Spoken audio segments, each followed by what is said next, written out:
Bueno, buenas noches, bienvenidos. Estoy feliz de estar acá, la verdad. Quiero agradecer a Cábala Aplicada por esta oportunidad de poder transmitir este conocimiento que me hace muy feliz, y a Cal Palermo específicamente porque estamos acá en esta casa. Así que bueno, bienvenidos y espero que disfruten este tema, que los enriquezca, y la idea es que se lleven una información que la puedan aplicar en su vida cotidiana. Así que después vamos a tener un espacio para preguntas. Lo que no se entienda lo aclaro. Les pido que se sientan libres de compartir, de preguntar, para que sea dinámico y entretenido. Vamos a comenzar. Hoy estreno mi... A ver. Andaba hoy. Ahí está. ¿Sí? Les voy a pedir si pueden silenciar o poner en vibración los celulares. Ahí está. Genial. Bueno, tal como dice el título de esta conferencia, nuestros ancestros y proyecto sentido. Cómo identificar los programas inconscientes y cómo desactivarlos. La idea al principio va a ser darles un poco de información que sustente esta información para entender de dónde, con qué se fundamenta esta herramienta para poder encontrar dentro de nuestro árbol genealógico los programas que traemos heredados de forma inconsciente. Entonces voy a tratar de ir en la primera parte un poquito más rápido para que después tengamos tiempo de profundizar en lo que realmente les va a interesar, que es la información de cómo buscar esa información dentro del árbol de cada uno. El objetivo de esta conferencia, mi objetivo, es contribuir a ampliar el nivel de conciencia y tomar conciencia con amor y sin juicio. Y esto me gusta aclararlo porque cuando empezamos a ver el árbol y nos empieza a bajar información de las historias que vivimos, y si después empezamos a hilar esa información con que, bueno, esto viene de la abuela, viene del bisabuelo, viene de mamá, viene de papá, la idea es tomar conciencia sin juzgar ninguna situación vivida, sino poder tomar registro de esa información, aceptarla e integrarla como parte nuestra, sin decir esto está bien o está mal. Tengo la certeza de que somos creadores y que se puede modificar, trascender y transformar nuestra vida. La verdad, lo siento así. Tenemos toda esa posibilidad, pero muchas veces si no sabemos bien cómo buscar y cómo transformar y qué recursos y cómo aplicarlos, se hace un poco más complejo, más difícil. Por eso me parece que esta herramienta puede ser muy útil. La base de esto es la bioneuroemoción, que está acreditada por el Instituto Español. Me formé con Enric Corbera, él es de España. En la Argentina hoy hay 2 universidades que están avalando esta metodología de estudio, tanto la de Rosario como la de Mendoza. Bueno, en su momento también está la de México, pero ahora hay muchas más realmente. Es un método holístico, integra nuevas metodologías, estudia el significado biológico de los síntomas que se manifiestan en nuestro cuerpo. En la naturaleza todo es información. Desde ahí comienza a ser la base de la bioneuroemoción, de que en realidad lo que trata de estudiar es aquellos aspectos, aquella información que tenemos emocional dentro de nuestro cuerpo para detectar las causas de lo que vivimos como enfermedad o como otros síntomas. No va a reemplazar a ningún tratamiento médico, complementa y optimiza los tratamientos recibidos. Bueno, ahí me quedó la flechita arriba de la línea. Propone un cambio de paradigma que es pasar de ser observadores pasivos a conocer y tomar conciencia de que somos observadores que intervenimos en el mundo que observamos. Y esto es fundamental.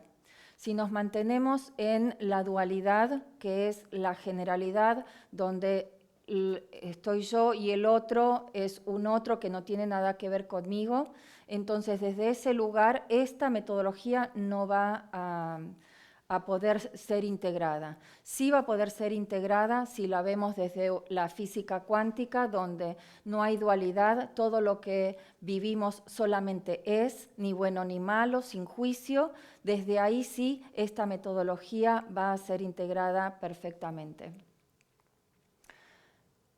Un poco es esto lo que decía, es pasar de la física de Newton, donde en la física de Newton somos víctimas de las cosas que nos suceden, todo lo que sucede es responsabilidad o culpa de aquellos que hicieron que nos sentamos mal o nos pase tal o cual cosa.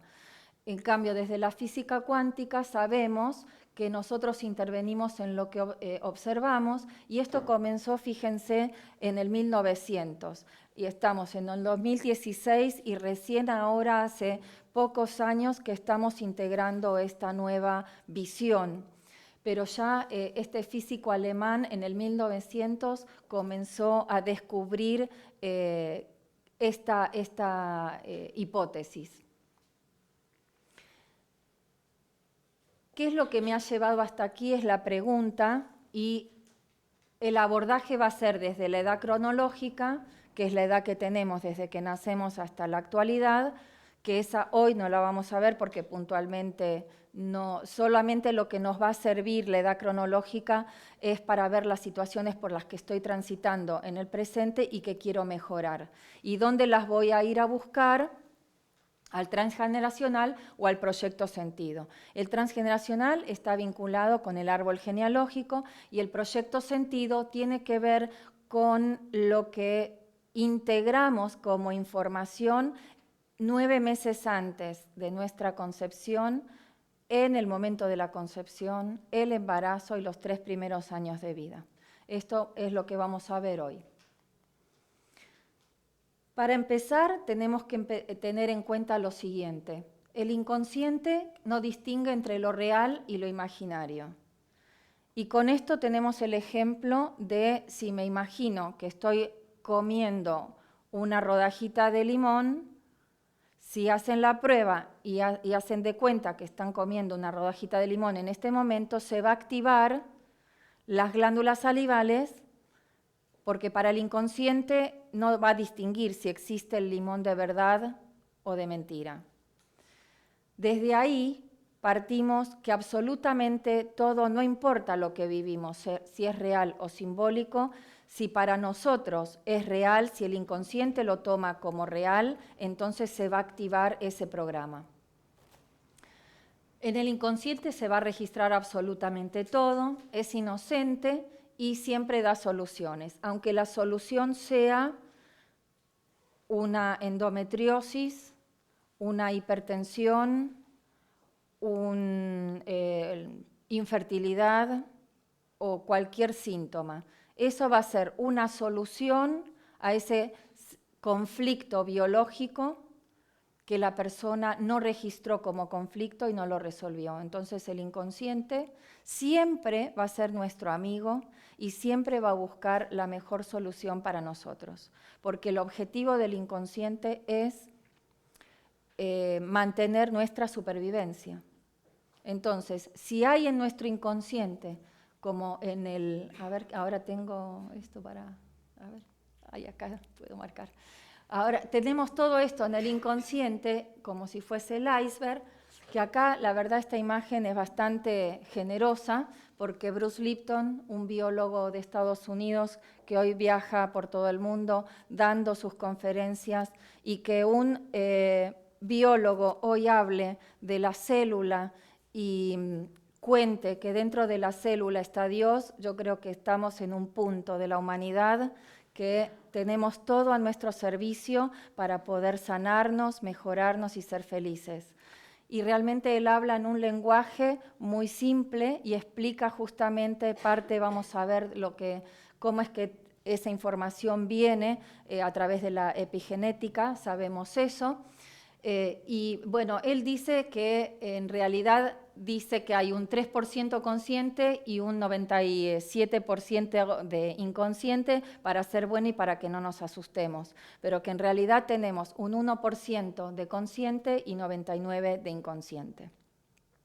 Lo que va a dirigir nuestra vida va a ser el inconsciente, siempre. Vamos a elegir personas, situaciones, enfermedades, todo desde el inconsciente, para poder tomar conciencia y corregir. Ese es el objetivo. Bueno, ¿cómo va a pasar esa información en nosotros? De eso habla la epigenética conductual, habla del ADN, habla del grupo metilo, y todas esas experiencias traumáticas que vivieron nuestros ancestros y dejaron una memoria emocional, esa memoria emocional no expresada, no dicha, guardada, que después eso lo vamos a ir viendo, va a ser transmitida en nuestras células de generación en generación hasta que alguno tome conciencia de eso, lo corrija y lo rectifique para que eso sea resuelto y la siguiente generación no tenga que pasar por las mismas situaciones. Por ejemplo, es el caso de la hambruna, donde vivimos en un mundo que estamos repletos de abundancia y sin embargo hay gente que todavía se muere de hambre. Hay personas que ustedes pueden ver, sobre todo la generación de los 20 y pico y los 30, que una de las cosas que más publican en Facebook es las fotos de comida. Y comen algunos, los he visto, como si fuese que nunca van a tener comida. Y eso es indicio de que realmente tienen memoria de que en su árbol ancestros han muerto de hambre realmente. Entonces queda ese registro en la célula y lo viven como si nunca digamos, como si nunca tuviesen la certeza o la seguridad de que mañana van a tener comida.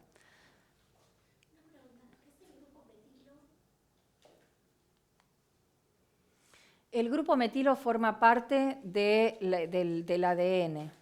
No profundizo en el tema porque sería como muy específico y muy largo de explicar, pero forma parte del ADN y en ese grupo metilo está la información emocional. Y que eso es lo que estudiaría o lo que se fundamentaría la epigenética para decir que esa información pasa de generación en generación. Si necesitas más información, después te la paso, pero ahora... Otro físico que nos aporta que realmente toda la información del árbol genealógico está en nosotros es cuando él descubre la holografía y demuestra que la parte contiene al todo y que todo está en cada parte. Si realmente nosotros nos conectamos con nuestras emociones dentro de nuestro inconsciente, van a aparecer imágenes y recuerdos y emociones que no las tenemos conscientes si no entramos ahí. Por ejemplo, pasó en el caso de una chica con un tema a trabajar de endometriosis, y hicimos un ejercicio donde la endometriosis viene por no tener casa para tener un hijo, ese sería el conflicto biológico, y la que no tuvo casa para tener un hijo fue su bisabuela, pero ella sí tenía casa con su marido, pero sin embargo tenía esa memoria desde su bisabuela. Cuando entramos en el inconsciente, en la memoria de la bisabuela, se sienta ella en ese lugar y comienza a llorar de forma desconsolada. Cuando ella sale de ese estado y se corrige la emoción, ella dice, jamás pensé que yo sentía eso.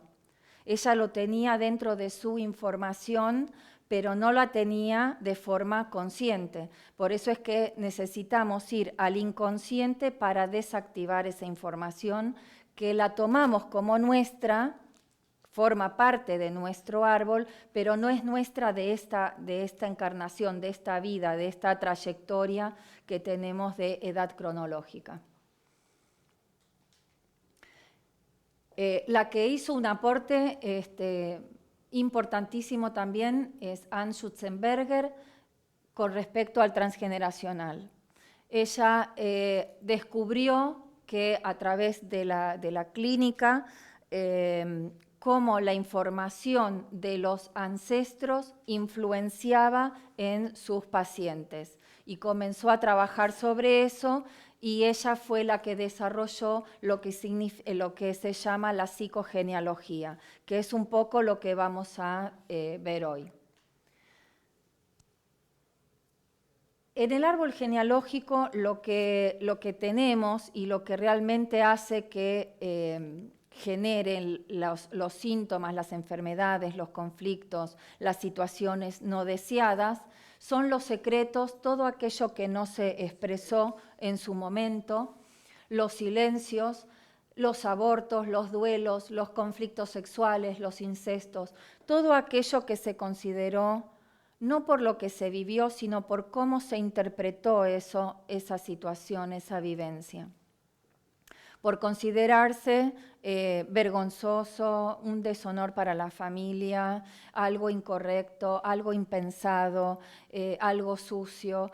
Todo eso se guarda y se cree que al guardarse, no expresarse, eso va a desaparecer. Pero hoy ya sabemos que toda esa información pasa hasta la actualidad, hasta que tomamos conciencia de eso y lo podemos liberar. Y acá vamos a empezar a entrar más en el tema, que es donde realmente me interesa que ustedes tengan esta información y que lo puedan ir llevando cada uno a su vida, ¿no? Los silencios del árbol, un poco lo decía antes, tiene que ver con la vergüenza, con el miedo al rechazo, quedar fuera del clan, no ser aceptado, por las violaciones, incestos, abusos, infidelidad, tener una familia doble oculta, herencias, hijos ilegítimos, muertes inesperadas, estafas, engaños. Y esto realmente es una cosa que les quiero compartir. Es importante poner la palabra ¿qué es? Si tratamos siempre como de dibujar un poco la situación para que no suene tan dura o tan determinante o tan trágica. Pero es importante que si hubo un aborto, le pongamos palabra aborto. Porque a veces dicen, bueno, no, pero no fue un aborto porque fue una pérdida, en realidad no fue intencional, fue involuntario, entonces no es un aborto. Sí, es un aborto igual. Un aborto involuntario, pero aborto al fin.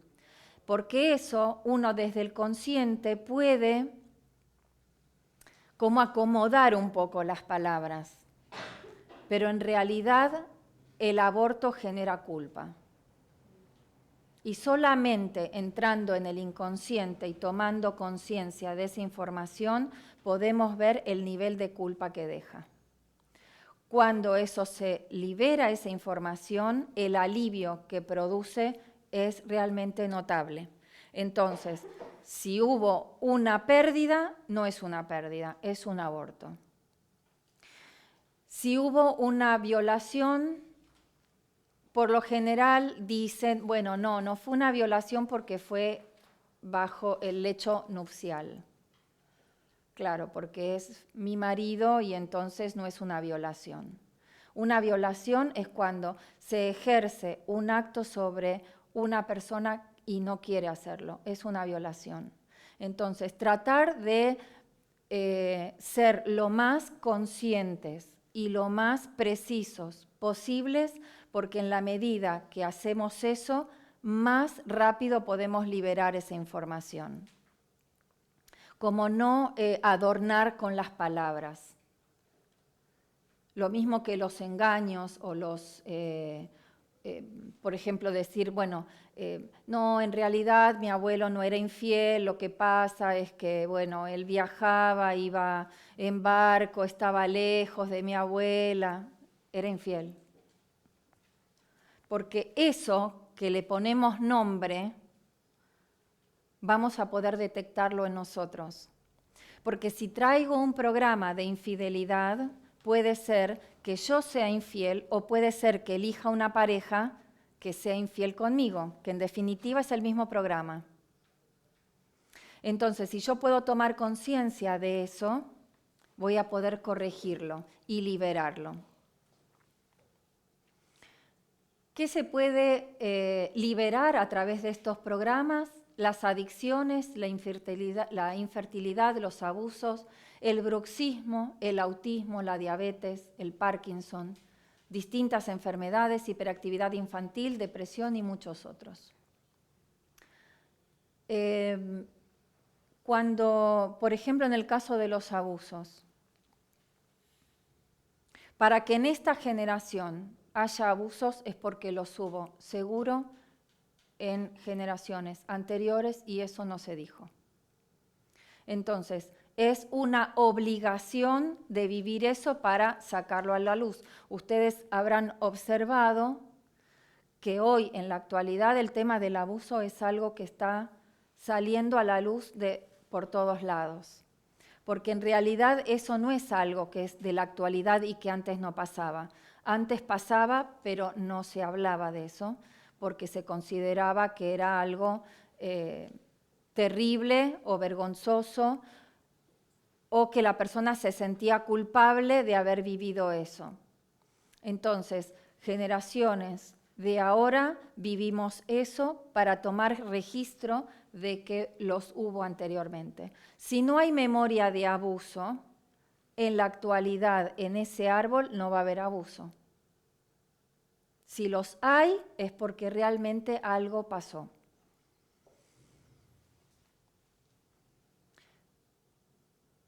El abordaje. Acá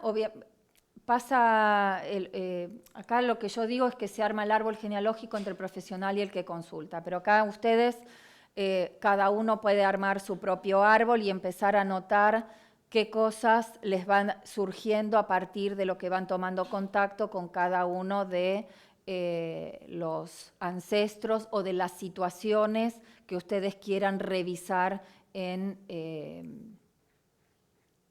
de cada caso. Lo que acá yo estoy explicando es que por más que una persona tenga su árbol, en el momento, si alguien hace una consulta, se arma el árbol en ese instante, porque en ese instante pueden surgir cosas y memorias que en el momento que la persona armó el árbol no surgieron.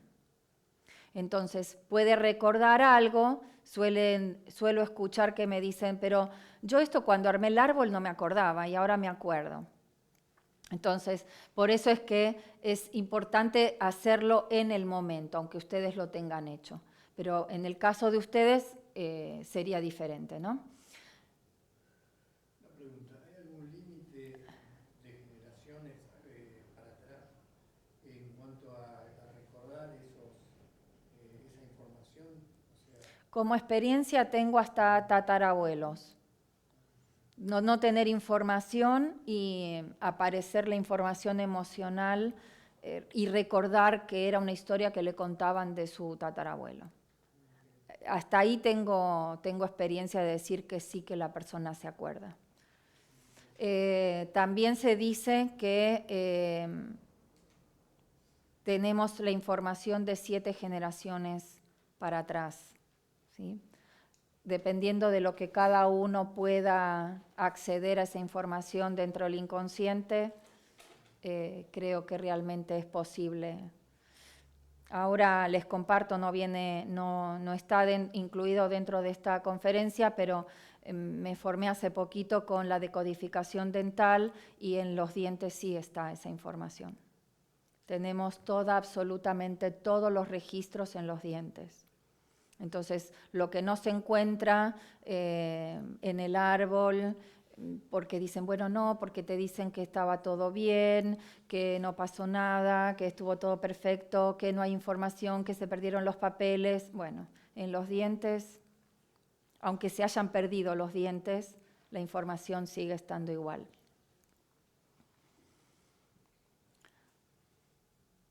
¿Toda la información está en el árbol genealógico? Sí, está absolutamente toda.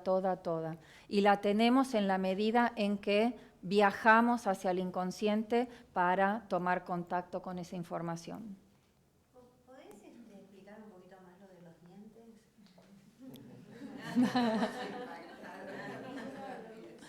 ¿Es visualmente o con un...? No, con la panorámica.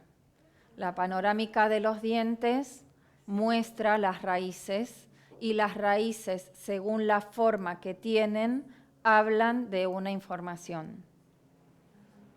¿Sí? La forma de hacia dónde va, si está abierta, si está unida, si es curva, si es derecha. Toda esa... ¿Muchos tratamientos de conducto?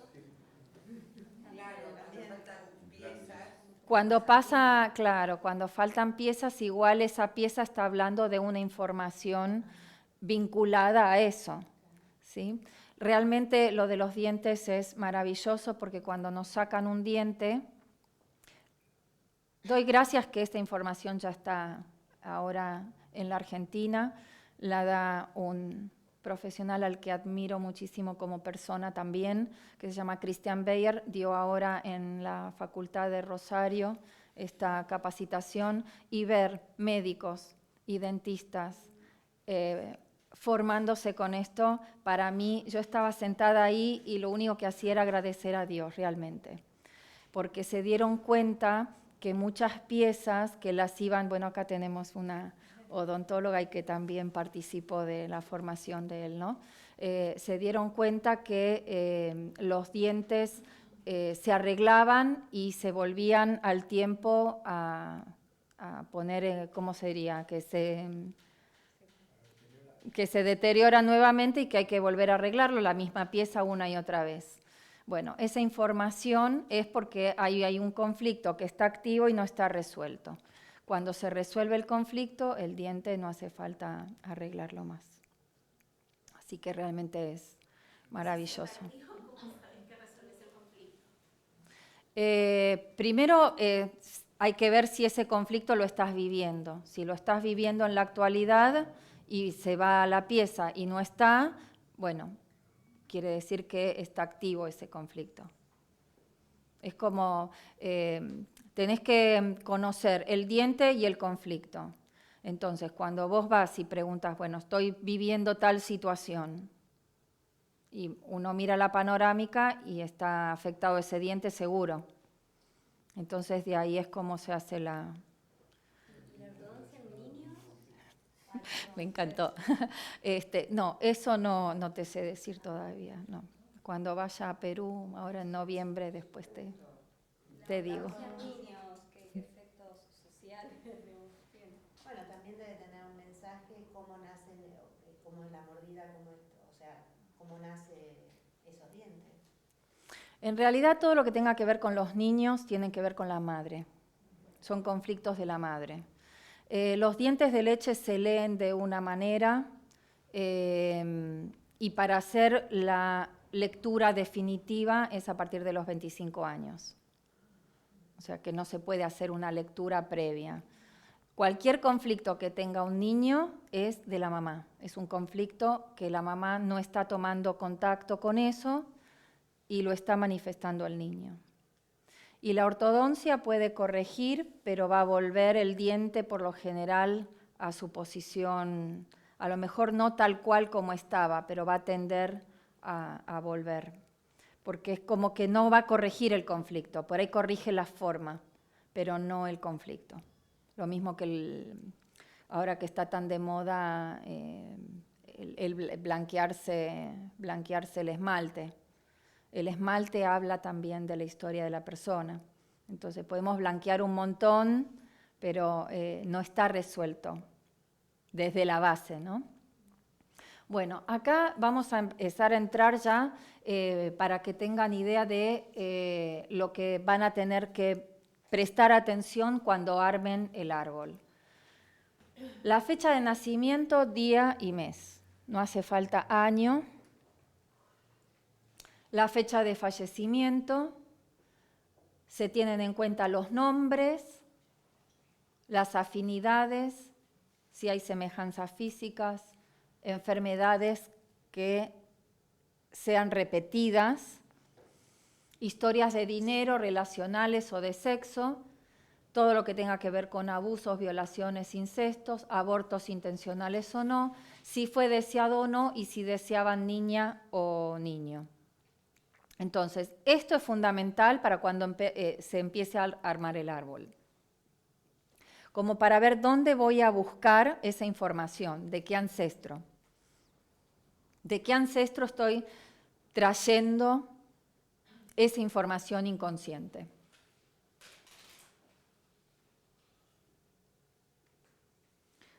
¿Qué se va a buscar? La información de padres, hermanos, abuelos maternos, paternos, bisabuelos, tatarabuelos, hasta la generación que se tengan datos. Y de la pareja, cuando la persona dice, no, porque de mi abuelo, mis abuelos eran de España, eran de Italia, no tenemos información, bueno, estás casada, estás en pareja, sí. Bueno, el árbol de la pareja es el espejo del árbol que la persona no conoce de sí misma. Entonces ahí toda esa información, si vos no tenés información de tus abuelos, bisabuelos, de tu árbol, o no conocés, o tenés datos apenas pero no conocés historia, teniendo los datos de tu pareja, sus padres y abuelos, es un árbol espejo que te muestra los conflictos especulares que serían los mismos que traes vos dentro de tu árbol y que no tenés registro por ahí o conciencia todavía. Entonces, estudiando el árbol de la pareja, ahí tenemos información de la persona. Por lo general, cuando las situaciones son muy dolorosas, algo que se considera impensado, como que no se puede ni siquiera pronunciar por el dolor que eso genera, aparecen estos casos donde dicen yo no tengo información, pero te cuento de mi suegra, de mi suegro, no sabes la familia de mi marido. Entonces, desde ahí, la persona con una distancia emocional puede ver esos aspectos y si está dispuesta puede tomar conciencia de esos aspectos que tienen que ver consigo mismo, ¿no? Bueno, acá tenemos un ejemplo de árbol, de cómo armarlo. Entonces, acá por ejemplo, los redondelitos, ¿sí? Somos las mujeres, los triangulitos serían los hombres. Se ubica a los hombres del lado izquierdo y las mujeres del lado derecho. Y para poder identificar bien nuestro lugar, le hacemos un cuadradito. Tampoco es tan literal lo del cuadradito, lo podemos pintar con color o con algo para identificar. Aquí esta rayita, como una flecha con dos rayitas, esto es un aborto. Que en este caso, en este ejemplo, el aborto es previo al nacimiento de esta persona, que después vamos a ver qué significa eso y cómo repercute en la persona esa información que lleva en el inconsciente de ese niño que no nació. Entonces tenemos, acá está cada uno, acá está mamá, papá, el árbol de papá y el árbol de mamá. Entonces decía, cuando no tengo, por ejemplo, información acá, puedo tener la información a través de esto, que sería la división así, ese sería el árbol espejo.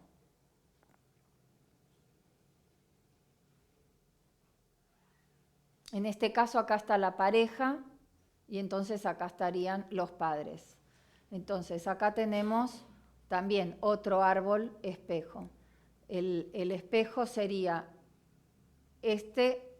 acá habría que completar, ¿no? Por ejemplo, abuelos, como para tener un poco más de información. Entonces, entre esta pareja y esta, acá dividimos y este sería el espejo de esta persona si analizo a la pareja de la persona que está acá. ¿Qué pasa en los casos de adopción? Por ejemplo, no sé, tengo un caso donde el chico, digamos, se le murió la mamá a los 3 años, fue adoptada por otra mamá, pero que se casó con su padre biológico. Con lo cual, hay una familia que continúa hoy, de hecho, después tomó el apellido de esta mamá. Bueno, es complejo, ¿no? Pero digo, Tomó el apellido de la mamá adoptiva. la mamá adoptiva. O sea, el padre biológico no le dio el apellido. Sí, pero después murió. Entonces, como era menor de edad, lo terminó adoptando de mamá adoptiva. Lo terminó adoptando realmente. Era menor de edad la mamá adoptiva. No, perdón, le dejó el apellido del padre, pero le agregó, o sea, suplantó el apellido de la madre, legalmente. ¿Suplantó? El apellido, o sea, los dos apellidos, digamos, el del padre y el de la madre adoptiva. Después que el padre se murió. Exacto. Y Ok. el árbol. Es complejo. Si la persona tiene la información de los padres biológicos y de los adoptados, se estudian los dos árboles. Si no lo tiene, se estudia el adoptivo. Sí. De todas maneras, entrando en el inconsciente, la persona tiene la información de lo biológico.